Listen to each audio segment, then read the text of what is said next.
Let's cook another simple soup. Just minced pork, sweet corn, carrots, and onions. Saute until it is fragrant and flavorful.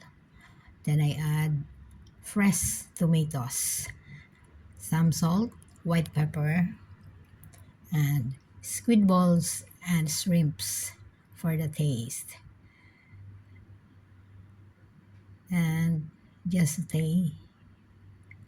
I add some shredded potato. Yan po ang magpapalapot sa ating soup.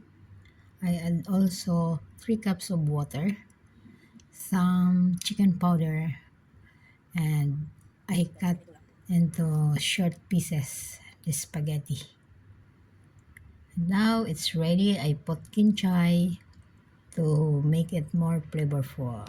Here it is, our soup now. Let's enjoy and drink.